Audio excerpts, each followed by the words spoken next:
Now playing on Netflix. If the flood doesn't kill you, what lies beneath will. When a Category 5 hurricane decimates a coastal South Carolina town, the storm surge brings devastation, chaos, and something far more frightening.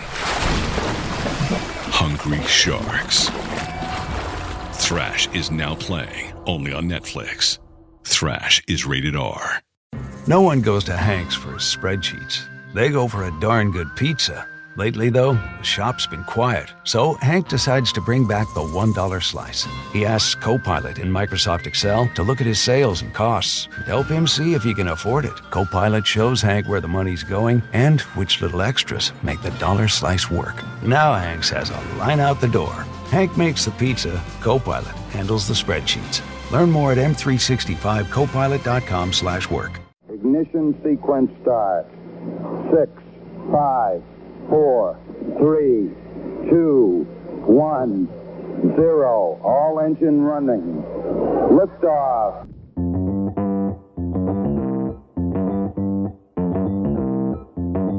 Live from Joe's mom's basement, it's the Stacking Benjamin Show.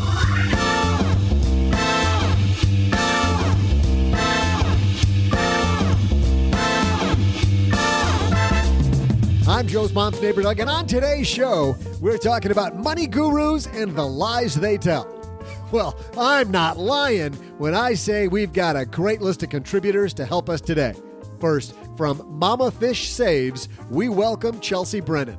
From this podcast, say hello to OG. And from LenPenzo.com, it's that Yeti on the Rudolph the Red-Nosed Reindeer special. No, I'm just kidding. He had a toothache. It's just Len Penzo. But that's not all. The team will answer a call for help from the Magnify Money line right after we check out the NuMoola app with creator Eric Redline. And now, the guy who's dialing up another weekend of board games and root beer, Joe Saul-Sehy. Oh, the root beer is going to be flowing here in the basement this weekend. We get crazy here. Welcome to another weekend kickoff episode of Stacking Benjamins. I am Joe Saul-Sehy, Average Joe Money on Twitter. And across the card table from me today, like he is most Fridays, it's Mr. OG. How are you, man? I am present. That is how I am. That's the extent of your excitement. Present. Nice. Well, I hope you can bring it. Do I not always? Well, I don't know. Jury's out. We'll see about that. Well, here's a guy that can bring it underneath the somewhere underneath Los Angeles. It's Mr. Len Penzo. Hey, doesn't that Yeti have a name? Isn't that Yeti? It's Bumble, right? I don't know if the Yeti has a name. He's a Bumble. Bumbles bounce. But like my checks. Just wondering when they dig that Hyperloop, Len, what are you going to do with your bunker? You know what? That would be awesome. He could terminate the Hyperloop. Are you talking about the Boring Company, Musk's Boring Company thing? I thought it would terminate it right there in my bunker. I thought it was That'd a pretty Sounds like a terrible thing to say to somebody. You should not repeat that out loud. I was going to say, I thought it was a pretty exciting company, Len. The jokes here are fantastic. This is already starting to go downhill. Wondering why she's here all the way from Boston, from Smart Money Mamas. It's our good friend, Chelsea Brannon. Aren't you happy you're here with Dad Joke Friday? Oh, yeah. More excited than OG sounds like. Well, we don't know if he's going to bring it, but we know you're going to bring it. So how are you? We're good. Been a little crazy. My youngest just turned 1 and we rebranded the site a month or so ago, but things are good. Yeah, we were kind of down with Mama Fish Saves here half, Smart Money Mamas half, but you changed the site. So tell everybody what goes on at Smart Money Mamas. So we've brought in a lot more voices. We're telling more money stories directly from moms, and we're trying to let more moms kind of see themselves in financial advice. So it's been a lot of fun. That's awesome. And of course, we'll link to it on our show notes page at stackingbenjamins.com. But we got some fun today. We're going to talk about, OG, we're going to talk about money gurus. You mean other than you and me? Well, other than Chelsea and Len, you mean? Oh, okay. Well, them too. You mean They other can than count. Chelsea? Yeah. I guess we should have left it at Chelsea, shouldn't we have? Chelsea, you ever listen to any audiobooks? I do. Because I got a good one for you. Thanks to Audible and the new Audible original Power Moves for supporting Stacky Benjamins. Power Moves by Adam Grant's available, and you can get it free when you sign up for a free Audible trial at audible.com/SBPower or text SBPower to 500-500. I'm sure Chelsea's writing that down. And thanks also. Well, I already have an Audible account, so I guess I can't get it for free. Well, you got to use one of your credits on it because I've already been listening to this stuff. It's fantastic. I love hearing about leaders and how they deal with power. I also like Writing Well. Chelsea, you like Writing Well? I do. Thanks to Grammarly for supporting Stacking Benjamins. Grammarly's I can turn anything into a segue. Grammarly's a communication tool that helps people improve their writing to be mistake-free, clear, and effective. Start writing confidently by going to Grammarly.com/SB to get 20% off a Grammarly premium account today. You know what's funny, OG? Somebody sent me an email yesterday, one of our fun listeners, and said, and by the way, I corrected all the mistakes on this email with Grammarly. I saw that. That was fantastic. Yeah. Well, we can't correct all the mistakes we're about to make on this podcast. I don't know. So we might as well get started making them. Let's get the party going. Hello, darlings. And now it's time for your favorite part of the show, our Stacking Benjamins headlines. Our headline today comes to us from Christine, what do you think? Luken? Luken? L-U-K-E-N. Oh, the long U.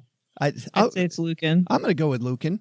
The financial lifeguard. 5 lies money gurus tell you. Christine writes, you might be avoiding your financial issues because of the lies money gurus tell you. Maybe you think that rescuing your financial dignity is going to be the equivalent of crawling across broken glass rather than the amazing adventure that it is. Here are the 4 lies money gurus tell you and the real truth about rescuing your financial dignity once and for all. I thought we'd just take these in order. She says, lie number 1, you need a budget to make yourself behave with money.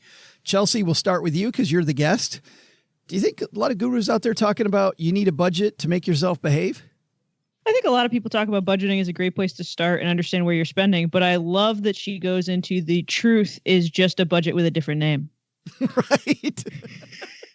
She still recommends budgeting, just call it something else. Yeah, you call it a prosperity plan. Len, what's your prosperity plan?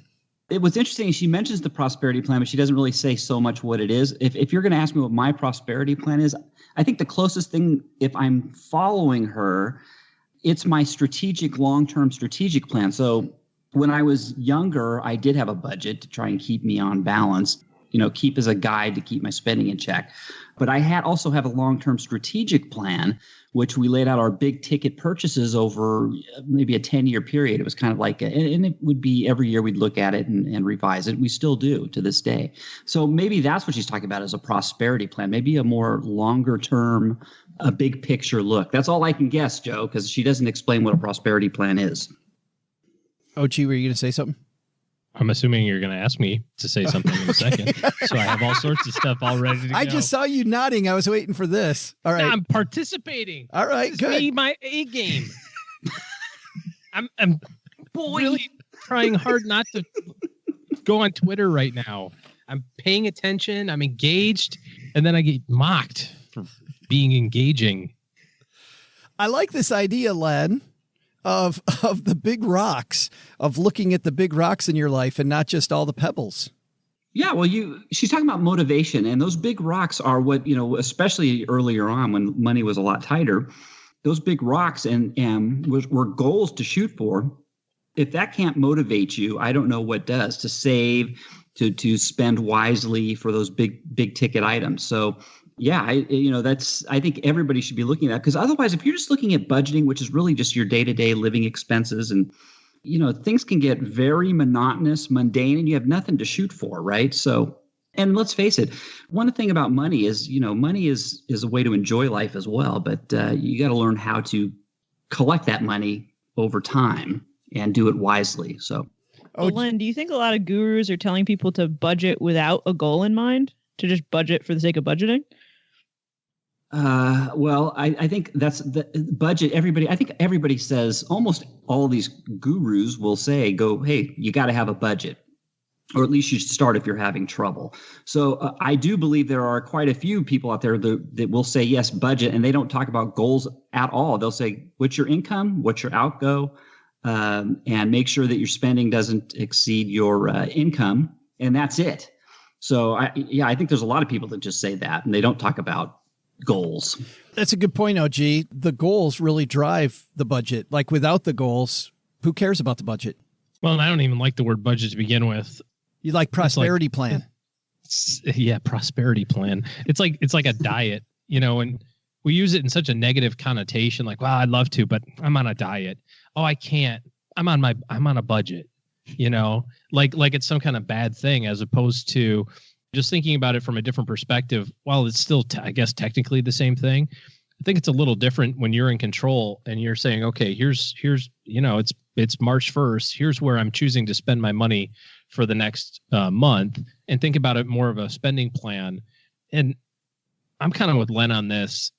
After you get your stuff funded, once you're thinking about retirement or you're thinking about your financial goals, after that, it's okay to kind of let off the gas on tracking every dime. I'm a big fan of just, if you put it all on one credit card or something like that, I know what the bill should be every month. And if it gets close to that and it's not the end of the month, well, now we got to let off the gas a little bit. We don't get to go out to dinner this week or something. So going to every dime just gets kind of a little crazy. I'll take the other side of that. I think it's personality based, what you need to do long term. We've been tracking every dollar spent for 9 years. And the reason for that is I used to have major spending anxiety. Like even buying something for $20 would give me total freak out. But the budget gives me freedom to spend. I know the money's there. I'm comfortable with it. And it doesn't feel restrictive. It feels permissive.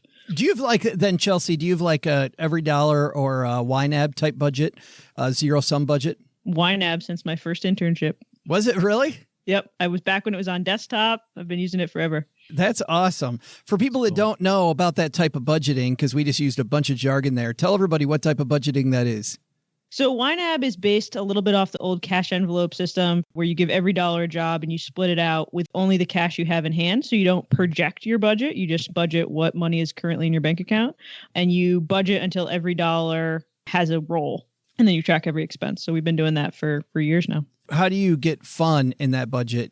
Yeah, so my husband and I each have personal spending accounts. We have date night budget. We have a vacation budget, like a sinking fund for vacation every year. Sinking fund is a YNAB thing of funding it just for intermittent expenses. You divide it out by the number of months and add it every month till it adds up, which is great for people who often get caught by irregular expenses. Like, hey, I only owe my auto insurance every 6 months, and every 6 months it surprises me. The system works really well for them. Well, and you've got kids. It's those damn birthday parties. I swear, when my kids were young, they get invited to some random birthday party, and next thing you know, I'm out a bunch of money. I just read recently that the average price of a birthday present when kids go to these birthday parties is $31. That's got to add up. You had 2 birthday parties in a weekend. It's insane. Len used to have his kids when they were young bring a pet rock from the yard. Yeah, but we turned it into a party thing. What we did is we said we put some paint on the kitchen table and let all the kids paint the rock. So it kind of killed 2 birds with 1 stone.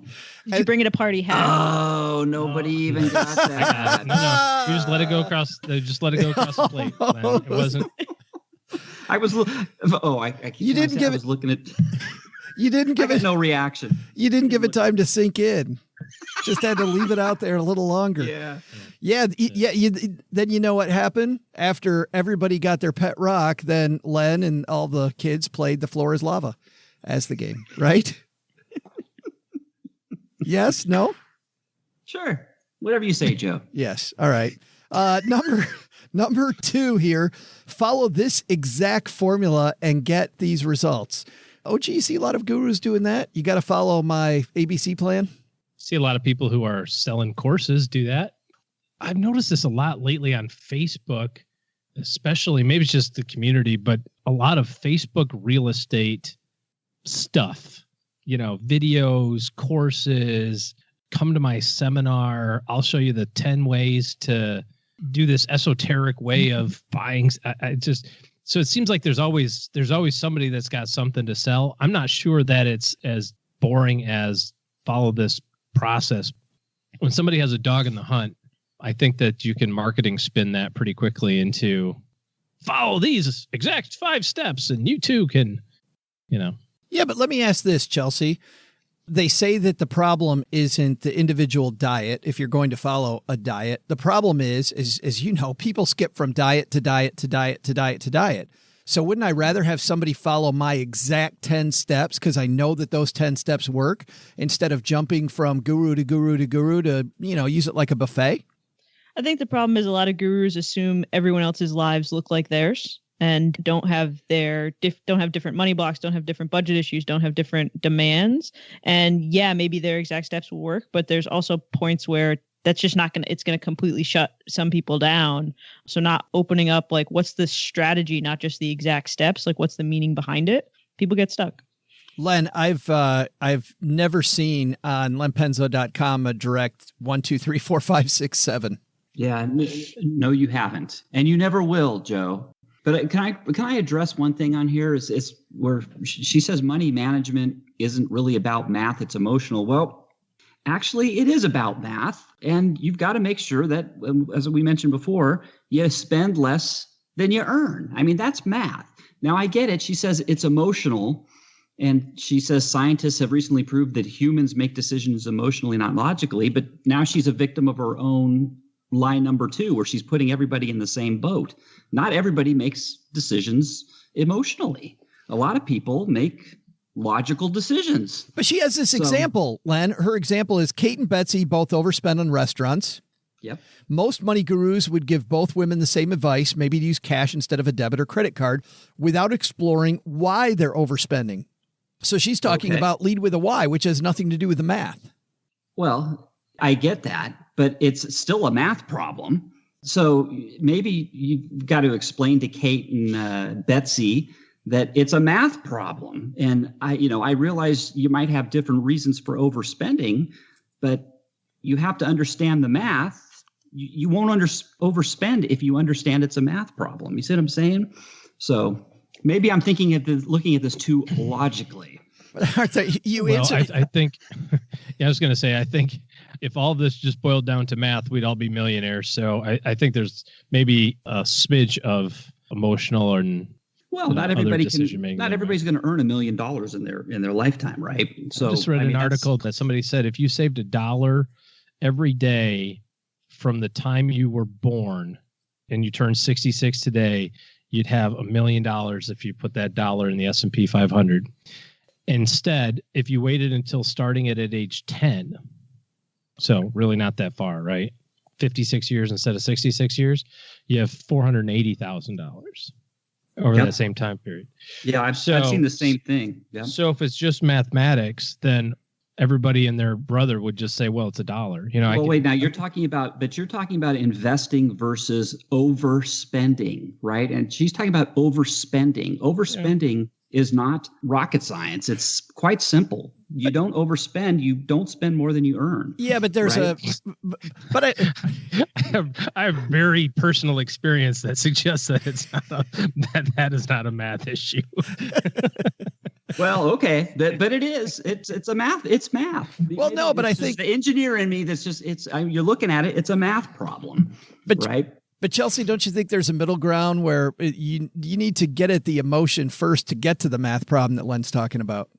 There's so many emotional blocks. There's so many learned things, especially from like financial behaviors from your parents that you've watched for 20 years. Like, yeah, you can explain budgeting to somebody. It's addition and subtraction. The math is easy. It's the emotional part and getting over the habits. That's the hard part. They both matter, but the habits are hard.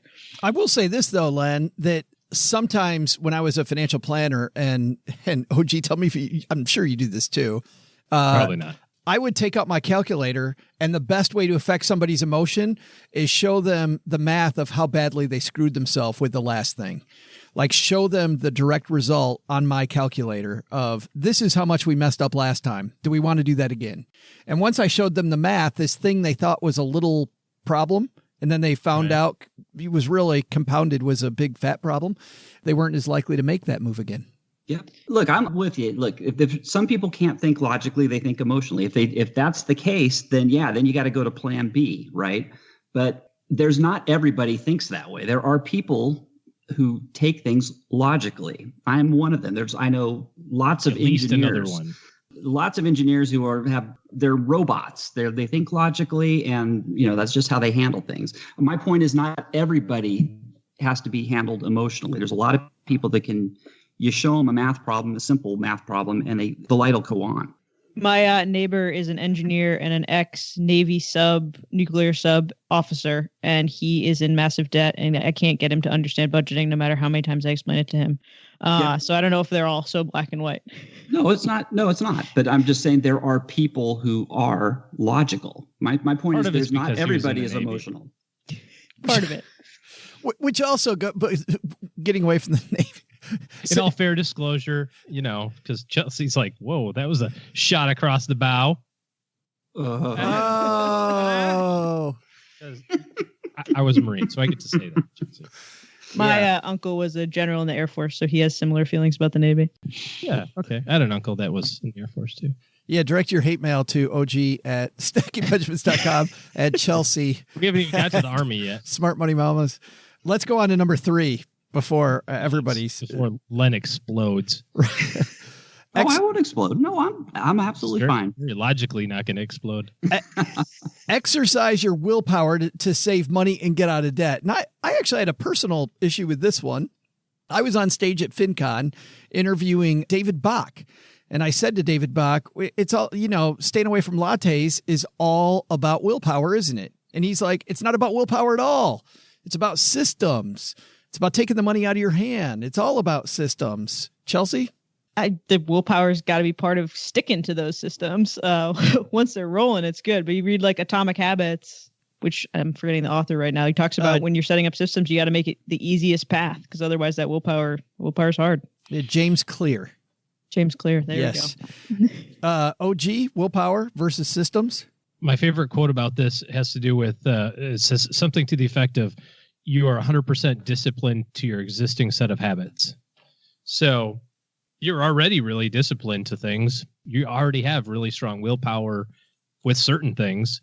Now you just have to establish a different set of willpowers or a different set of habits to change. And I'm with Chelsea on this one. You've got to be able to make this the easiest thing in the world, because if you put 15 layers of complexity in between you and getting it done, it's just not going to happen. Len, I want to skip to number 4 because we're running out of time. Cut up your credit cards to keep from overspending, she says, is a lie.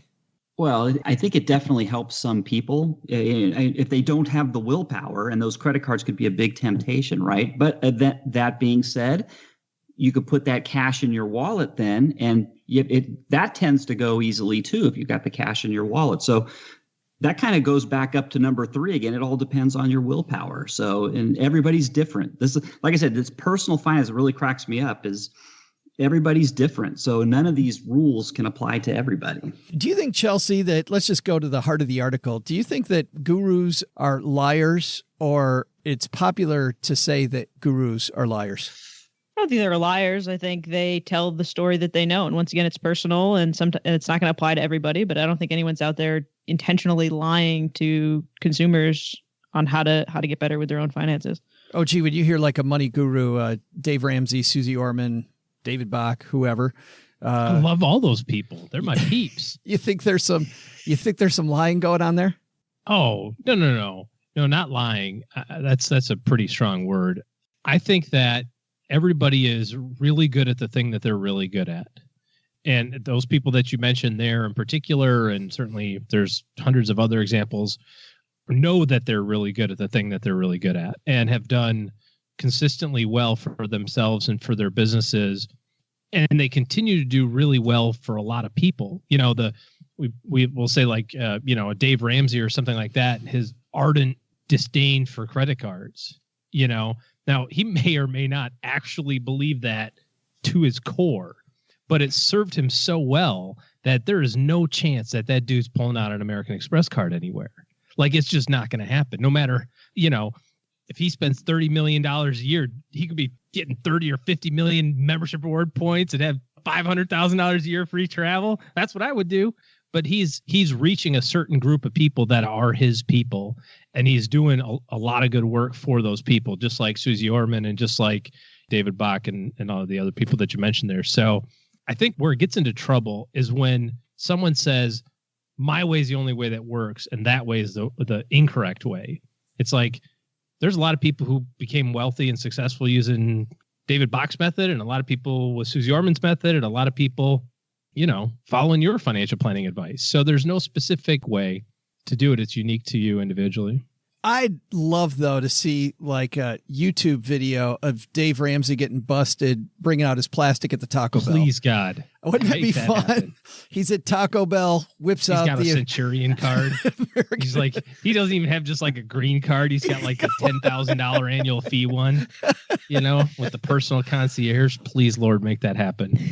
But I think Len, turning to you, I think what OG's saying, there's a lot of truth there that guys like Dave Ramsey know their audience. They know who they're talking to, and they're not preaching to everybody. They're preaching specifically to that audience.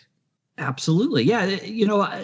Like I said, it's personal finance. Everybody's different, and you should diversify. If you're reading different personal finance people, read a whole bunch of them. There's all kinds of different opinions, and you're going to find something that works for you eventually. So get that huge flavor.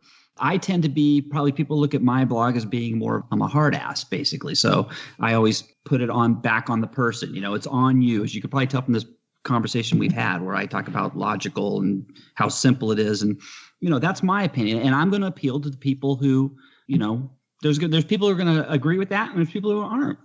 You just need to see everybody. You listen to a broad array of different gurus, quote gurus, and find what works for you. Is that why you brought more voices on your site, Chelsea? Yeah, absolutely. And my story is different from a lot of people, in that hedge fund income at my age is not normal. And getting some people in who have different stories just helps give perspective on what personal finance can look like for a different range of people. And team, before we get to our big takeaway, the big point for this piece, let's talk for a second about how to make big points with your writing, how to score big points with your writing, that is. Thanks to Grammarly for supporting Stacking Benjamins. Grammarly is a communication tool that helps people like you and I improve our writing to be mistake-free, clear, and effective. Grammarly encourages everyone, even the best students and top professionals, to use their tool so you can do your best work and accomplish even more of your goals. So it's a writing assistant that makes you look and sound smarter. If you're like, well, I got spell check. How many times has spell check fallen through the cracks? Grammarly helps you easily improve yourself and your communication at school, at work, and almost anywhere. They help people show their best self through writing, and it's available across all platforms, including online browser extensions. That's what I use. Desktop editor. OG uses the mobile keyboard checker. It's available on all different browsers: Chrome, Firefox, Safari, Edge, and of course, all different platforms: iOS, Android, Windows, Mac. If you go with their free product, it's going to review all the critical spelling and grammar that shows up in your writing. But if you use the premium, Grammarly Premium, like I do, it looks out for spelling, grammar, plus advanced punctuation, structure, style within context, vocabulary suggestions, conciseness, and readability for different occasions, like a business proposal, academic essay, casual blog post, whatever it might be. So accomplish your goals with help from Grammarly. Stop making email typos on your phone. Close more deals at work this year with your email. Polish your resume to get the job done. It's amazing. Grammarly tells me in some ways I'm a fairly good writer. You'd think so after I've been writing for as long as I have. But in other areas, Grammarly keeps reminding me, yeah, that thing you always do, the ellipsis with 3 dots, you got to stop doing that so much, man. Thank you to Grammarly for that. Oh, and also, Joe, a comma every once in a while, that might be helpful for your readers. Thank you for that also, Grammarly. So head to Grammarly.com/SB to get 20% off your Grammarly premium account today. That's Grammarly.com/SB for 20% off your Grammarly premium account. OG, last word on this piece. 4 lies money gurus tell you. What do you think? Lies is a strong word. That's my last word. Len? Ditto. You guys are really bringing it. We should have had on the Yeti. Bumble? Is that what was? We should have Bumble on. And that's all he's got. And Chelsea, you're the guest of honor. You get the last word. I think a lot of these things are splitting hairs. I agree. Lying's a strong word for a lot of these. It's the same point. We're all trying to help people.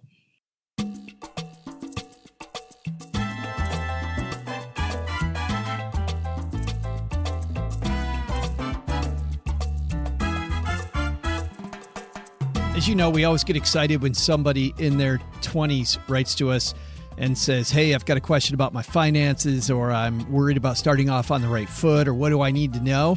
It's even more exciting when people start earlier than that, which is why on today's Friday FinTech segment, we're super excited that Eric Redline from NuMoola is going to join us. NuMoola is a platform where parents and kids can work together toward reaching financial goals. It's such a playful app. I was excited that he agreed to come down to the basement. So let's say hello to Eric Redline.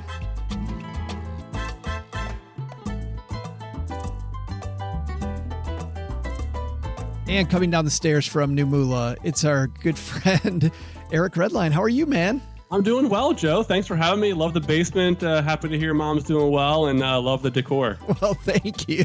Yeah, you got to have an affinity for Bon Jovi posters. And if you do... Well, you know, he rocks it pretty hardcore, so you can't go wrong with Bon Jovi. It's so funny. I thought, just as an aside, I didn't like Bon Jovi stuff at all. And then when I was a financial planner, I took clients to see Bon Jovi.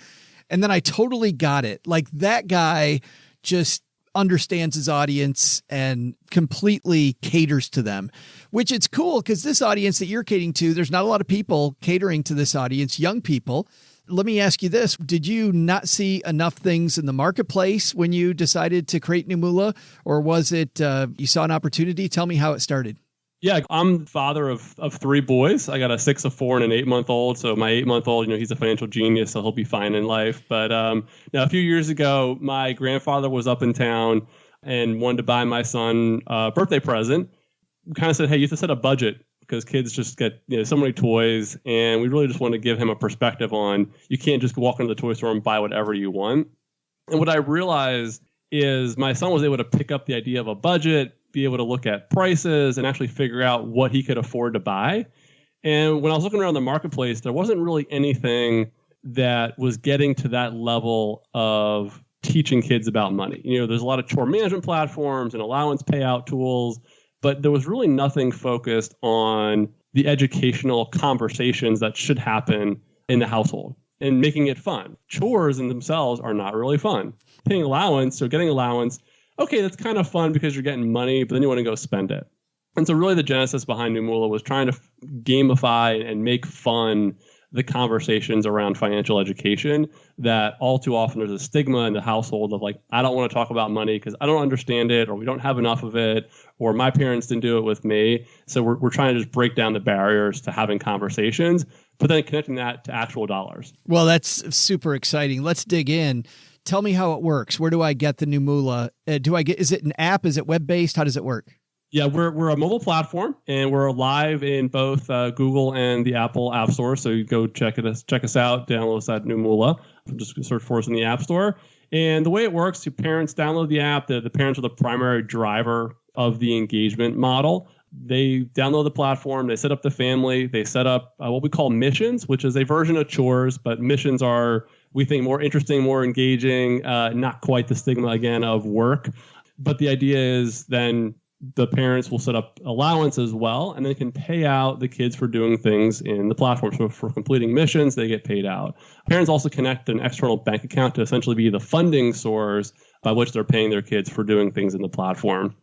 And on the kids side, the kids can set up goals for the things that they actually want to buy. So the idea is delayed gratification. You know, not just, hey, I got $5 for my allowance and I want to go spend it on Pokemon cards.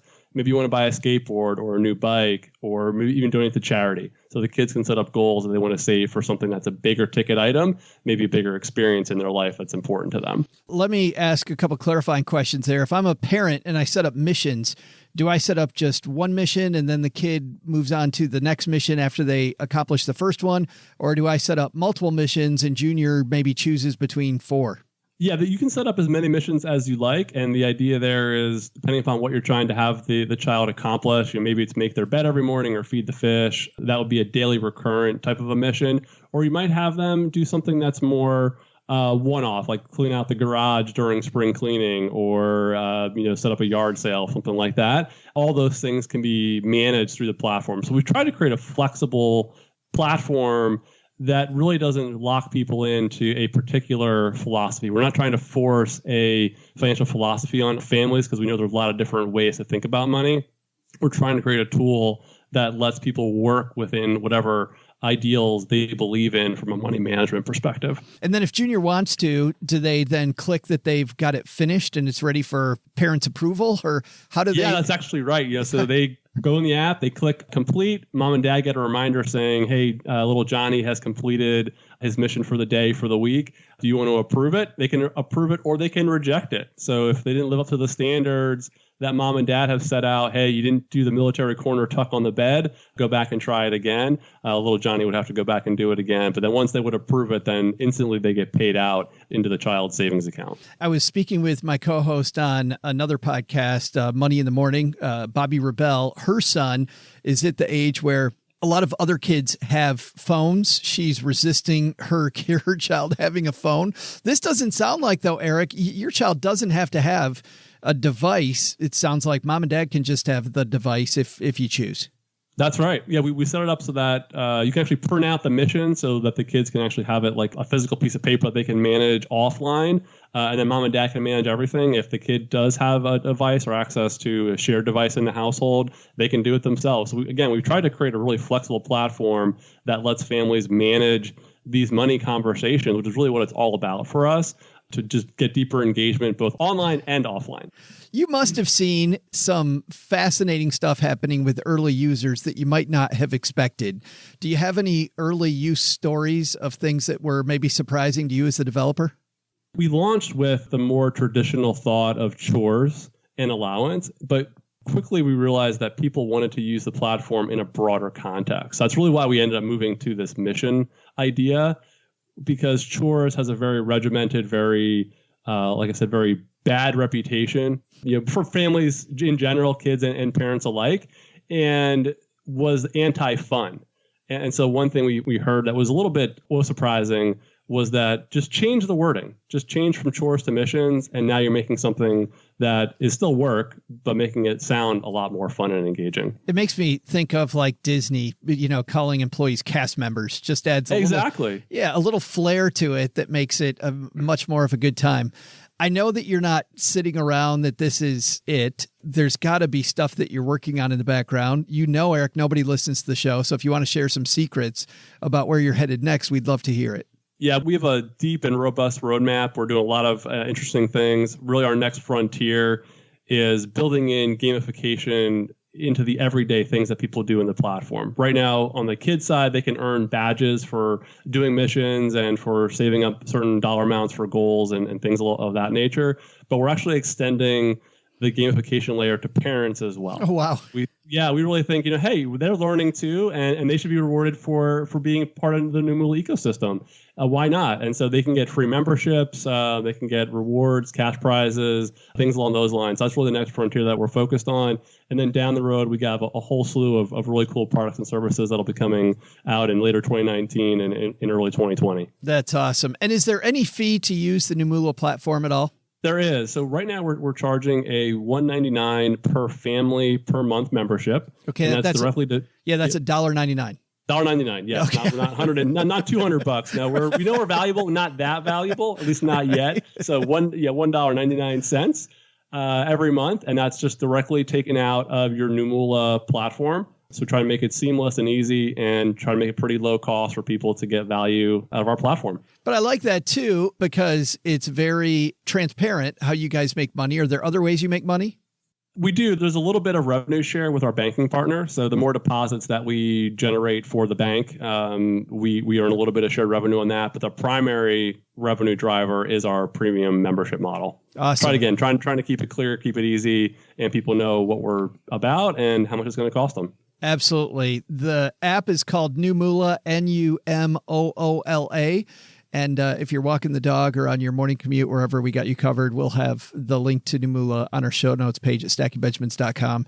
Eric, thanks a ton for hanging out with us for a few minutes and explaining it to us. That's exciting. Thanks, Joe. I love the basement. Love hanging out with you and the fam. And thanks for the time today. I appreciate it.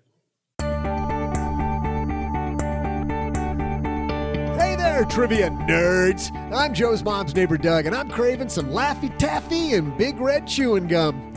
Too young to get those references? Yeah, me too. I'm one of the kids like you guys. Anyway, you're probably not going to appreciate today's trivia question because people as old as Joe and OG all used to get those things and more down at the 5 and Dime on the corner. Don't know what a 5 and Dime is? Holy shit. Really, people? Get with it. Do I have to explain everything? Think Walmart, but on a much smaller level. In fact, when Sam Walton opened his first Walmart, it was to compete with local 5 and Dime stores in little towns. A big first mover in that category was a company called Woolworth, which opened their first store, and here's your trivia question, on today's date, in what year? Okay, so let me make that simpler for you. To recap, Woolworth opened the first store, today's date, what year? I'll be back with the answer and maybe a mouthful of Pop Rocks and Coca-Cola in just a moment.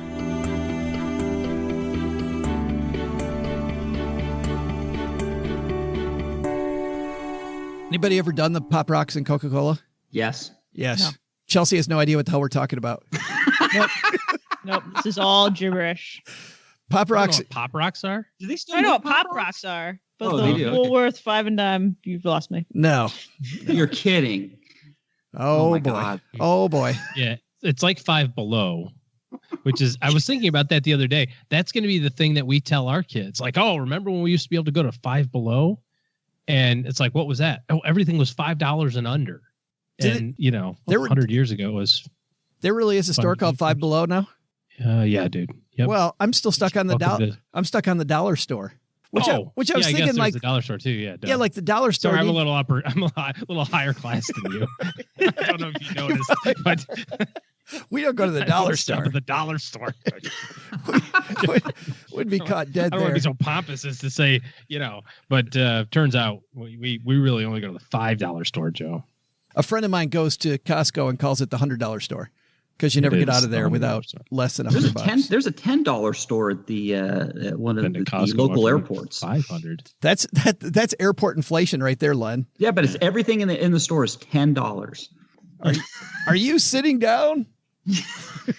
What a bargain! Everything. My mother-in-law called yesterday to say that the dollar store near her was going out of business and everything was 40% off. And could she get us some stuff? Like, no, please do not. Yeah, because we're good. We're good. I didn't know if you guys would ever need any lanterns, so I got that. Some citronella oil and a lot of hula hoops. A ton of hula hoops. Bought them all out. All right. We explained the very complicated rules to Chelsea backstage. Chelsea is playing on behalf of Paula today, and OG's keeping score. What's our score so far this year, OG? Len has won one time. Congratulations, Len. Actually, Len won the really first time, and he's still celebrating the fact he won the first time. Still celebrating. Paula has won 2 times so far this year, and I might have won 4 times so far. There it is. Yeah. So Chelsea, we got some catching up to do. It's only February. That's right. Len is planning his comeback strategy. He and his Magic 8 Ball both planning their comeback strategy. If you're not first, you're last, Len. Yeah, that's right. I'll be last for a while, it looks like. Today's the day, Len. Today is the day. Would you like to choose first, in the middle, or last when it comes to the date? I got to go last. Not his first rodeo. Chelsea, middle or first? Middle. Not her first rodeo either, which means, OG, you're picking first. What year did Woolworth 5 and Dime open their first store on today's date? Good question. So we are saying that we're going to pick a year, and just for the rules, because I always get confused on the year ones.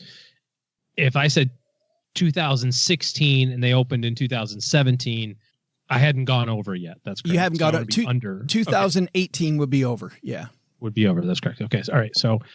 So I got to think that Walmart is It's not 100 years old. Well, this isn't Walmart. It's Woolworth. I'm working through it, man. I just wanted to make sure you heard Doug correctly. I'm just working through it here. So 5 and dime sounds a lot like something you'd say like in the 20s and 30s. Woolworth. And I know like Sears has been around a long time. I'm going to say Woolworth opened its first store on today's date in 1876. 1876. Chelsea? So the only time I've ever heard Woolworth mentioned was in a book pre-Great Recession. So I'm going to go with the Price is Right strategy of 1 over OG of 1877. 1870. Dang. She's playing strong. That's my kind of girl. That's the first time I think anybody's really ever done that. like most of us know we could do that, but we had most that of the guests, strategy want to be here, invited okay? back. The ones that want to be invited back, no, you got to play the game a little bit. But okay, no, that's fair. Hey, the rules are the rules, so you're playing by the rules. I applaud that. Let me guess, Len. I've got an idea what you're going to pick, but go ahead. Well, this is getting cutthroat, so this is ridiculous. This makes no sense. I'm way behind.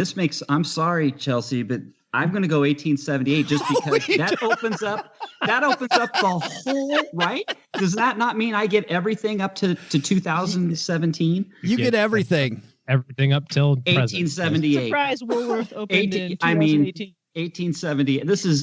It's either me or nobody. So, well, Unless I guess I got if it's it right. Unless you got it right on the money or Chelsea got it right on the money. I'm feeling good about this one, Joe. I think it'd be so funny if it were 1876 or 1877 or maybe 1875. That's what I was going to say. I thought it would be funny if it's 1875. When we're not making episodes of Stacking Benjamins, I tend to listen to podcasts that have not a lot to do with business, except when I go out in the middle of the day, in which case then I will listen to business-oriented podcasts. One I'm addicted to, even during the times when I normally am listening to fiction or to storytelling podcasts. I've been listening to Power Moves by New York Times bestselling author Adam Grant. And that is available on Audible. You can get it for free when you sign up for a free Audible trial at audible.com/SBPower or text SBPower. I love how they put that together there. SBPower to 500-500. It's just fun to say. SBPower. In Power Moves, Adam interviews 24 major CEOs and leaders to talk about how power's changing today and the best ways to use it effectively. And I find Adam's style brings out the best and practical ideas and insights from people like Sheryl Sandberg from Facebook, Satya Nadella from Microsoft, Mary Barra from our hometown company here, General Motors, David Solomon at Goldman Sachs, and more. In a time of shifting norms and increasing distrust in institutions, Power Moves offers lessons in hope and true stories of how to create positive change. I have been eating it up even on the weekend when I usually don't do any business podcast. I try to remember it's a marathon, not a sprint. And Power Move makes me want to sprint and fills my head with ideas, not just for this show, but also for just all the things that I do in business. Power Moves by Adam Grant is available now on Audible. Get it for free when you sign up for a free Audible trial at audible.com/SBPower or text SBPower to 500-500. I better not lose this or I'm going to be really irritated. You feeling pretty good about 18? You feeling pretty good, Len, about 1878? You're feeling good that you squashed the competition. I'm telling you, how many years do I have? I have 1878, 1879, 1880. You're not about to all the way to 2018. I can't lose. Or 2019, as it were. Or 19. Yes. Chelsea, how do you feel about starting this monster now? I feel great. This is super fun. This is fantastic. And OG, 1876, baby. I don't know. It's that or nothing, I guess. All right. I got such a big lead over everybody. It doesn't really matter. Doug, what do we got? Hey there, trivia fans. I'm Joe's mom's neighbor, Doug, and Joe's mom was just telling me stories about her first five and dime experience. I nodded my head and pretended to understand what she was talking about, but soda fountains and nickel jukeboxes, just a little before my time. I'm not going to give away my age, but let's just say that this members-only jacket comes in handy down at the Sizzler. Know what I mean? Here was today's trivia question, though. Woolworth Five and Dimes pioneered the category, and the first one opened in what year?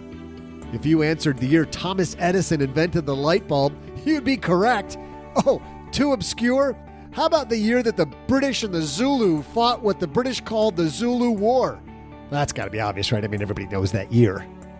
Okay, that's too obscure, too? All right, fine. If you said 1879, then you'd be correct. Fine. Happy taking all of the fun out of this. I'm telling you, Joe, they suck the life out of me. I'm sure you're thrilled. Go get yourself some Wonka chocolates and a moon pie for your big win and get out of here.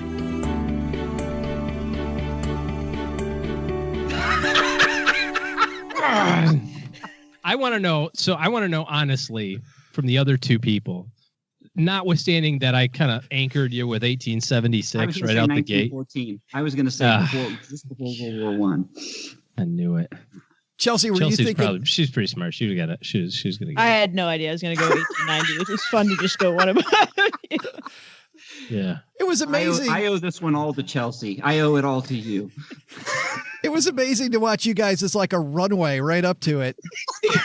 That is so amazing. All right, Len, I gave you the tick mark. The picks weren't that tight since the barrel jumping question. The barrel jumping question. Yeah, they were all bunched up. The infamous. Well, I give you your tick mark there, Len. So now you're only down by 2. Yeah. He's tied with Paula now, though. That's right. So that's good. Paula. There you go. Hey, guys, let's take out the magnifying glass and help somebody do better with their money. Today's hotline call comes to you courtesy of MagnifyMoney.com. When you head to StackyBenjamins.com/Magnify Money, you know what you'll find? You're going to find that those financial products you use every day, they're nowhere near the best in class. Over 92% of the products available online are all ranked at Magnify Money. Head to StackyBenjamins.com/Magnify Money for more. In fact, you'll find whether you're in debt and worried about paying too much interest to the man, or if you're somebody who's looking to refinance the student loans, or if you pay off your credit cards every month, playing the credit card reward game, it's all there. Today, we're going to help out our new friend, Scott. Say hi, Scott. Hi there, Joe and OG. I've started saving up to purchase a townhouse and would like to do so in the next 15 months or so. However, it'll take me about 24 months to save up enough money to have a 20% down payment and be able to cover closing costs. I would like to purchase sooner rather than later to make it easier for my family to come and visit me, but I want to make sure that I make the right financial decision. How can I go about deciding between waiting extra time and having a 20% down payment and purchasing sooner but having a lesser down payment and having mortgage insurance premium payments? This would be my first house, so I know that I'm eligible for some level of deal out there in terms of special loans. I wanted to get your guys' opinions on it, but I promise not to learn anything. I really enjoy the show. Thank you. Thanks for the question, Scott. And Chelsea, we'll start with you. What do you think? Does he wait longer and get the 20% to avoid PMI, or go early? So 9 months isn't a huge difference. I'd generally prefer 20% if you can get there. The only question is, what will his mortgage be after he gets it, if he does it in 15 months? And could he just apply in the 24 months to have the PMI removed, if he'll be saving a little bit on his living expenses and can dump it towards the mortgage until he gets that 20%. Do you have think about any risk there? You're somebody that worked in the bond department. We're in a rising interest rate environment. Any worry about what happens to interest rates during that 9 months? Yeah, you could probably see it go up, but probably not as fast as we always, expect it to. Maybe 0.25%, 0.5%, but 9 months difference is probably not going to be huge. Len, any more advice for Scott? Chelsea says probably wait. Yeah, the first thing I thought of was 9 months. It's like, yeah, just wait the 9 months. I don't think interest rates are going to be going up much more. I think the Fed has signaled that they are going to relax raising their Fed funds rate, which the mortgage rates key off of that in the 10 years. So I don't think that's going to be an issue. I do remember, though, back in the day, I remember watching interest rates on a weekly basis. I mean, it can be important when interest rates are higher. A lot of people, when they're right on that hairy edge, I mean, an eighth of a point increase can make the difference. So, but I would wait. That's 9 months doesn't seem like a long time. But you remember those days, OG. 9 months felt like forever to get your first house. I'll give you some practical information about this PMI deal too, because we did that. We put 10% down on our last house with kind of that same mentality. Like, well, first of all, the housing market in our area is appreciating like gangbusters. We're paying extra on it, so we'll be killing the principal anyway. So big deal. It'll all work out. Fast forward about a year, I called the mortgage company and I said, hey, we've got now 20% equity in our house. If you just use the last tax record, which is arguably a smidge more conservative than, the realistic appraisal, and we've paid down all this principal. So we had to pay $800 to have somebody come out and reappraise the house, which interestingly, it appraised for the same number that you could have flipping Googled on Zillow. So that was a really impressive appraisal for $800. After we paid the appraisal for $800, they said, oh, gosh, you're just so close, guys. You need to be at 75% and have that house for 2 years. And I said, well, no, it says 80%. They said, well, if you buy, it's 80%. If you're getting it through a refinance or a pay down, it's 75% equity position. Also, you got to pay PMI for 2 full years before we'll even consider it. So then fast forward another year. So now it's been 2 years. Now we definitely have 75%. Hey, can we use this appraisal? No. It's a year old. We need a new appraisal. Well, but the housing market's gone up. It stands to reason that it's this number or more, right? So here's another $800. Anyways, long story short, it's not as simple as just picking up the phone and going, hey, get rid of PMI. There's also some loan programs out there in which you can never get rid of PMI, where it's just part of the loan. There's no option. The only option is to refinance it all together. So if you were saying, hey, I can put 5% down, or I can wait 5 years and maybe get 20%, well, then that's a different calculation, I think. But if you're inside of a year, just do yourself a favor and don't look at any houses. We were talking earlier about behavior. Don't walk into any houses yet. Don't do any open houses until you're about 6 months away from being ready to go. And then you can start the process of looking. In the meantime, bank all that extra money. And one of the things that we've said before, I think is really important. Whatever you think your new mortgage payment's going to be, if it's more than what you're paying right now, you should start paying that to yourself right now. Because, if you're paying $1,000 a month right now, but your mortgage payment's going to be $1,500 all in, just get used to that extra $500 a month cash flow shortage, so to speak, and build that into your budget today. So you've got 2 years to work on that too. I can tell you that 2 days after we bought our first house was the worst winter in Boston. And we had an ice dam run from our attic through our bedroom, through our foyer, and all the way into our basement that didn't get fixed until May because it was so backed up with all the work. So homeownership is not always... It's not all it's cracked up to cut and dry. Just another thing to keep in mind when you're considering PMI and not waiting that extra 9 months. Well, I love that, Len, what Chelsea's talking about, because, you look at statistics. I think, did you talk about this once on your blog about how people move around jobs way more than they used to? So the chance of that house being worth it is a lot less than it might have been when you and I were starting our first jobs. Yeah, that's for sure. And if you're going to move around from place to place and your company isn't going to reimburse you, you're putting up some risk there, right? So if you're going to buy a house and after the closing costs and everything, you got to make sure if you're going to move within a year or two, you could lose some money. So you got to watch it. Yeah, you got to know you're going to be there for a while. Yeah, exactly. Yep. So we another thing about our house. So we wrote on the blog about how buying our house cost us $100,000 in net worth. So I track everything with YNAB. And when we sold the house, we bought it in 2014 for $545,000. We sold it last year for $640,000 and still managed to lose $50,000 in cash between real estate and basically every major system in our house broke during the time that we owned it. And then if you had just invested that money, and I actually asked our real estate agent to go back and give us rent if we'd rented comparable single family homes. And if we'd invested the difference, we'd have been $100,000 higher in net worth after owning our home for 4 years. So, oh, that's painful. It was, yeah. I didn't need to do that math. And that's in a rising market. That's in a hugely rising market. I mean, imagine if the market was just sitting steady or falling. Imagine if you bought your first house in July 2005 in Metro Detroit in a brand new Pulte subdivision. And then, imagine that happened. Yeah, I could just imagine. Well, it was awesome. I mean, a friend of mine said it was awesome. Between OG's story and Chelsea's story and Len's stuff, I Don't think. feel bad. I bought at the top of Southern California market in 1990. I mean, I couldn't have timed it any better. 2 months from the top, I bought my house, and I was upside down for 7 years. It was miserable experience. So wait 9 months or 5 years, or just keep renting. No, sir. Right. Yeah. Yep. Right. Be patient.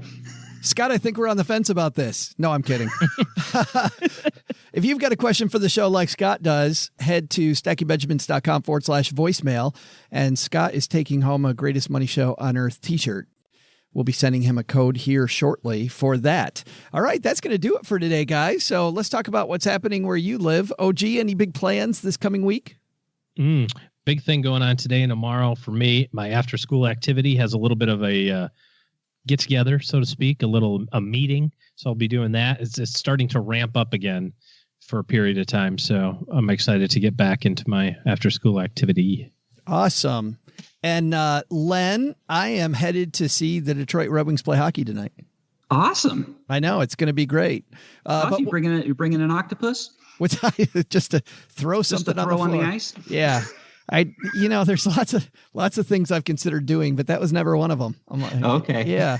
You probably wouldn't be watching the game live after you did it either. Probably miss out from that point on. What's going on at lenpenzo.com?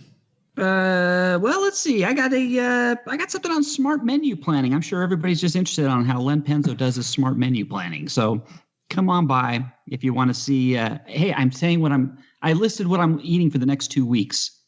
I've also notified the server farm that controls my blog, told them to get ready for all the extra hits that are going to come because of that. It's going to be a huge article. Rice cakes. Oh my God, this is going viral. All you're going to find out when you go to lenpenzo.com is the honeybee takes care of it. Len takes care of none of it. Actually, that's not true, Joe. That I know. I'm just spreading rumors. Okay. Chelsea, thanks for hanging out with us. Thanks for having me. Well, what's going on at Smart Money Mamas? We recently published a 12,000 word post on starting a effective business from home. For everything from like coming up with your idea to branding and marketing. So that was really exciting. We're working on promoting that. And tomorrow we've got a joint birthday party for my sons turning 1 and 3. And you still have hair. For now. In the last week, the 3-year-old has dislocated his elbow twice, and the 1-year-old has a double ear infection. So we're just winning over here. Oh my gosh. So is that nursemaid's elbow? Is that what did they show you how to do it? How to fix it? They did, but now if it happens again, we got to go in and get x-rays because it shouldn't be coming out this easy because it came out twice in 4 days or whatever. Wow. Yeah. So were they born on exactly the same day, 2 years apart? No, they're exactly 23 months apart. Wow, that's cool. And that's all at smartmoneymamas.com. And we'll have a link to Chelsea's site as well as Len's amazing. Yeah. Oh my God. This is going to go viral. I can't wait to see this meal planning. This is going to go everywhere. Rice cakes and peanut butter. But don't give it away, OG. Take it from here, Doug. Please save us. What should we have learned today? So, what did we learn today? First, money gurus? Sure, they might stress some points over others, but try to find the good stuff. By listening to several so-called gurus instead of just one, it's easier to see where the truths lie and not get caught in somebody else's one-off bias. Second, take some advice from Eric Redline of NuMoola.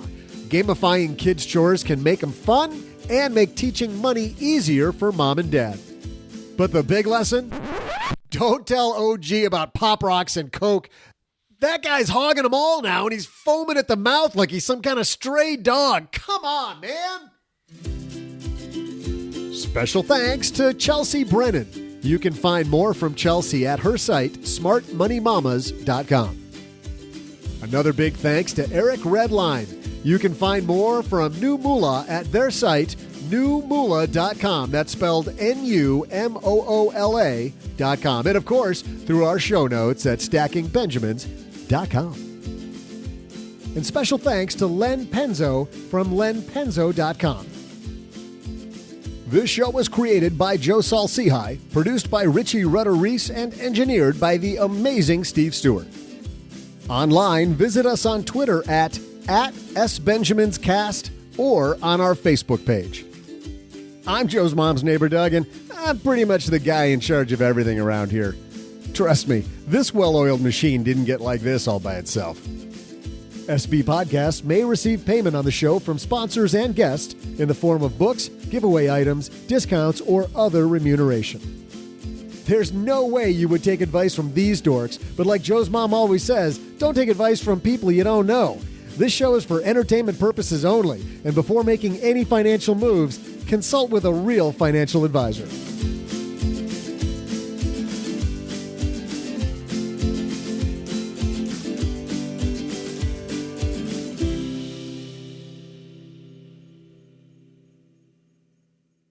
What are you still doing here? The show is over. Go home.